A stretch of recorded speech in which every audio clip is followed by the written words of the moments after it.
ಇನ್ನು ಇತ್ತೀಚೆಗೆ ಸಿಎಂ ಸ್ಥಾನ ಕೈತಪ್ಪಿದ್ದಕ್ಕೆ ಎಐಸಿಸಿ ಅಧ್ಯಕ್ಷ ಮಲ್ಲಿಕಾರ್ಜುನ ಖರ್ಗೆ ಅವರು ಬೇಸರವನ್ನು ವ್ಯಕ್ತಪಡಿಸಿದರು. ಈ ವಿಚಾರ ಎಲ್ಲ ಕೆಲವು ನಾಯಕರೆಲ್ಲರೂ ಕೂಡ ಮಾತನಾಡ್ತಾ ಇದ್ದಾರೆ.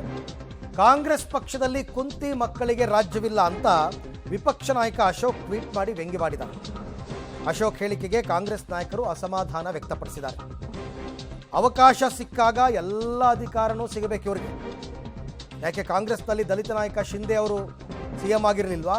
ನಾವು ಮಾಡಿದ್ದೀವಿ ನಮ್ಮ ಪಕ್ಷದಿಂದ ಹಂಗಂತ ಸಚಿವ ಮಹದೇವಪ್ಪ ಈಗ ಸ್ಟೇಟ್ಮೆಂಟ್ ಅನ್ನ ಕೊಟ್ಟಿದ್ದಾರೆ. ಅಧ್ಯಕ್ಷನೂ ಆದೆ, CLP ಲೀಡರ್ ಆಗಿ ಸರ್ಕಾರವನ್ನು ತರಕ್ಕೆ ಎಲ್ಲ ಪ್ರಯತ್ನ ಮಾಡಿದೆ. ಬಂತು ಸರ್ಕಾರ.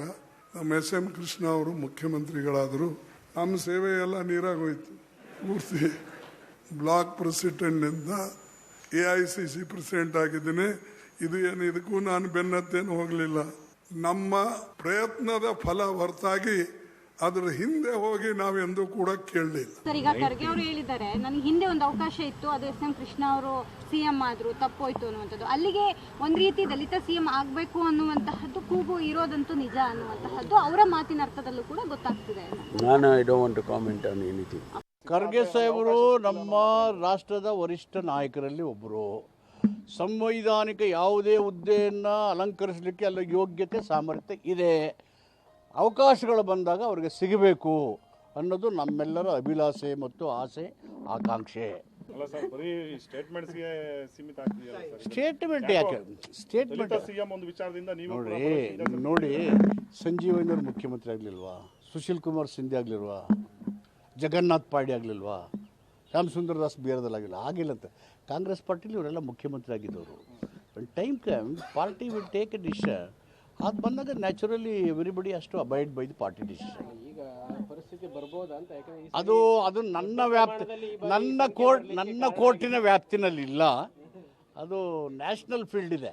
ಅಲ್ಲಿ ಇಂಟರ್ನ್ಯಾಷನಲ್ ಗೇಮ್ಗಳು ಶುರುವಾದಾಗ ಅಲ್ಲಾಗುತ್ತೆ.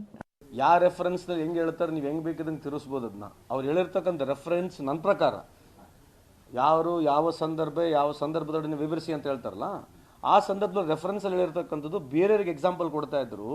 ಕೆಲವು ಸಂದರ್ಭದಲ್ಲಿ ನನಗಿಂತ ಆಪರ್ಚುನಿಟಿ ಮಿಸ್ ಆಗಿದ್ರು ಕೂಡ ನನಗೆ ಇವತ್ತು AICC ಅಧ್ಯಕ್ಷ ಆಗಿದೆ ನಮ್ಮ ಉದ್ದೇಶದಿಂದ ಹೇಳಿದ್ದಾರೆ ಹೊರತು ನೀವು ಅದನ್ನು ಯಾವ ರೀತಿ ಬೇಕಿದ್ರೆ ಅದನ್ನ ಕೇಳ್ಬೋದು. According to me I am taking it very positive ಅಂತ ಈ ಸಂದರ್ಭ ಕೇಳಲಿಕ್ಕೆ ಬಯಸ್ತೀನಿ. ಈ is one of the most eligible person. ಅವರು ಖರ್ಗೆ ಸಾಹೇಬ್ ನಡೆದಿರ್ತಕ್ಕಂಥ ದಾರಿ, ಅವ್ರು ಬಂದಿರತಕ್ಕಂಥ ಡೆಡಿಕೇಶನ್ನು, ಬಹುಶಃ ಇಡೀ ಭಾರತ ದೇಶದಲ್ಲಿ ಅವರು ಭಾಳ ಸಿಸ್ಟಮೆಟಿಕ್ ಆಗಿ ಅಸೆಂಬ್ಲಿ ಆಗಿರಲಿ, ಪಾರ್ಲಿಮೆಂಟ್ ಆಗಿರಲಿ.